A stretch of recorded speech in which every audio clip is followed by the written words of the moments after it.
it's obviously unfolded that way. And there's no gloating at all from my side.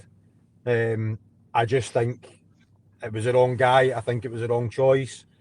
But I solely believe that the blame lies with the board and it lies with Tidsdale, who was in charge of bringing in managers and bringing in recruitment. So, I mean, he was thrown into the deep end. I think on part the fact that he wouldn't budge off his formation and he wouldn't change to be adaptive. I think you have to be if you're going to be a good manager. That's just my personal opinion. But I felt sad for him in a human side. It's never. These things are never nice. In fact, what I would say about that is, Ryan, and I don't give the Celtic board credit for much these days, but what I would say is at least they pulled the trigger early, because how many times have you seen it when a guy is locked into a death spiral like that and it goes on and on for weeks longer than it should do, and it just becomes really unedifying, really difficult to watch. At least it was almost like a mercy killing, wasn't it? Just get it done, get it out of the road. I think it was getting to that. I think it was getting to that stage, Keith, as well. I think the biggest thing for the board was the way that it unfolded. They had Martin obviously was in the background that he would come back. I would imagine they had asked that question. I think with it coming into January, they have to make the right signings. Just with the way the season, even with Hearts top, the fact that Rangers have now started to come back into it, they 100% have to get the signings right, the recruitment right in January. Even as Martin O'Neill said yesterday, they desperately need bodies in the building just to give themselves a lift, just to give the full club a lift, to give the players that are already in the building a little push as well. And I mean, they're not in that bad as disappointing as it's been. They're not in that bad a spot, because they can easily get 6 points back. And I would imagine they would be hoping that Martin coming back in can do that. I spoke to you yesterday about it. I don't think it'll be as easy as what it was in the first 8 or 9 games. But if MD can do it, it's going to be him. What I would like to see is, I would love to see somebody from the board come out and actually put their hands up and say, do you know what, guys? We got this wrong. I think fans, and that's across the board, but especially Celtic fans just now, they deserve to hear from the guys that are making these big decisions. And for me, and this is across football in general, is these guys behind the scenes get away with far too much. And they try and pull the wool over people's eyes, and the fans who are paying their money, who come week in, week out, it's a family thing, it's through generations, come out and just say, do you know what, we are sorry, we apologise to fans, we royally messed this up. Yeah. And I think fans would actually appreciate it. I think fans would then go, do you know what, at least they've had the actual decency to come out and give us, answers and try and sort of own it. Gap. Own it. Oh, just own it. Yeah, 100%. 100%.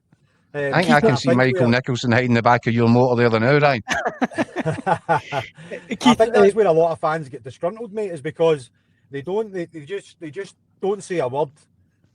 They make these decisions and they don't come out and tell fans. And at the end of the day, the be all and end all is the fans are the heartbeat of every single club, and the fans are the heartbeat of football.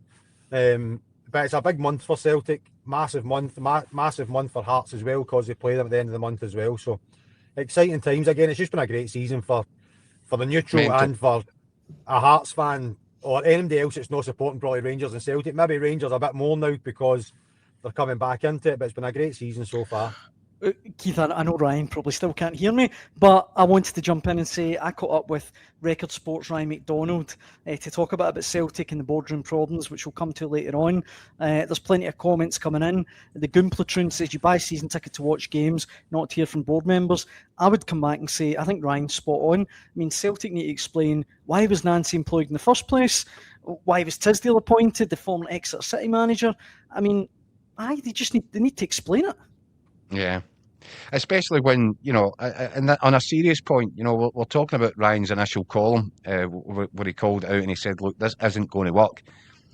Ryan's a football guy, and all he needed was what, Ryan, what we're talking about, half an hour into that game, you'd already pretty much come to that conclusion. No. What was it that you were seeing from that first half, Celtic against Hearts, that seemed to be lost on the guys that made the appointment?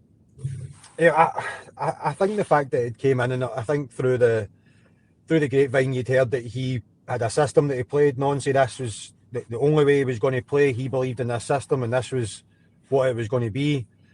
And to be fair, at the start of the Hearts game, they started really, really well for the first 10, 15, 20 minutes. But even during that 10, 15 minutes, I turned to Packy Bonner and I said to Packy, they are so wide open here that if Hearts just get themselves into the game, the spaces down the sides of both sides of Celtic were ridiculous. And as good as Hearts are, what I did echo into that was they played Rome on the Thursday, and against a better quality team, it's meat and drink. They were just going to pick them off constantly, and that's what obviously unfolded into that. Yeah, you predicted that, and that's what happened. Yeah, and again, I don't take any pleasure in that, but then what you would like to see is, and especially for a player as well, because there'll be players playing in that formation that don't want to play in, that are uncomfortable in that formation, getting absolutely exposed. Absolutely, and you're looking for your manager to help you. That's his job, is to help you as a player and the team. And I think after a couple of games, he had to change. Just going to a back four, just to say, look, we need to be resilient. We need to sort of have a decent formation that we can try and build on. But the fact that he kept going with the three, and this is the way we're going to play, and he was asking players to do things that I don't think that they were capable of doing. I've been in a changing room, and I've been one of the players where I've just went, I am not having this at all. And then the training becomes really difficult, because you get out to training and you find the boys' attitudes and the demeanours in training can, the standard of training can drop dramatically. Yeah, because they're not enjoying it and they're not believing what this guy's saying. And it just, Keith, it can turn within a week for being a really happy camp to a poisonous camp. And that's obviously how it went. And obviously we're hearing stories that are coming out for players and how they were feeling and things like that. So, I mean, Celtic have done the best thing that they possibly could. It was a hard decision to do, was relieve him of his duties. And I think they've been forced into a corner as well with the fact that they had to, I think as a board, they had to get Martin O'Neill back in, because if it goes well, brilliant. If it doesn't go well, he's got so much cash in the bank with Celtic and with the fans and things like that, it kind of just glosses over everything. Keith, I know obviously I don't think Ryan could still hear me. You might need to translate, but I just wanted to put to him, going back to his column, a lot of people took exception to the stuff about green trainers and tactics boards. I wondered if Ryan could maybe elaborate, or does he regret it, or how does he look back on it? Can you hear that, Steve? No, and you relate to me. Dan, and from a very safe distance, obviously through me as the middleman, wants to say to you that he thinks you were out of order talking about Wilfried Nancy's green trainers and tactics board. Don't listen to him. Don't listen to him, Ryan. No, he did not. Surely he can. And again, do you know what? Obviously, the abuse I took for that was severe. But I still stick by it. And again, that's nothing personal against him, because on the plane on the way over, somebody should have sat him and said to him, listen, this is how we operate at Celtic. And I'll give you a quick thing on that. Is when Ange left to go to Tottenham, at Tottenham he wore whatever he wanted. He would wear a nice jacket, cords, whatever, trainers. That's Tottenham's DNA. For me, when you watch Ange at Celtic, he wore a suit or a tracksuit with a club tie. I think it's the same across the road. At Rangers, Russell Martin came into the same sort of thing. Now, I'm not saying that's the reason why he was a bad manager and it didn't work. All I'm saying is they two teams are our crown jewels. There's so much history. They're global football clubs. Like, to turn up on your first game with a set of green trainers on, and I understand to an extent why he's done it. They're green, and if it goes the other way, fans absolutely love it. I just like the fact that I think that somebody in the board should have said, when we turn up, if I turn up for a new club, when I turned up to Hearts, the first thing they said was it was suits for home games, tracksuits for away games. That was it. That's the standards we have.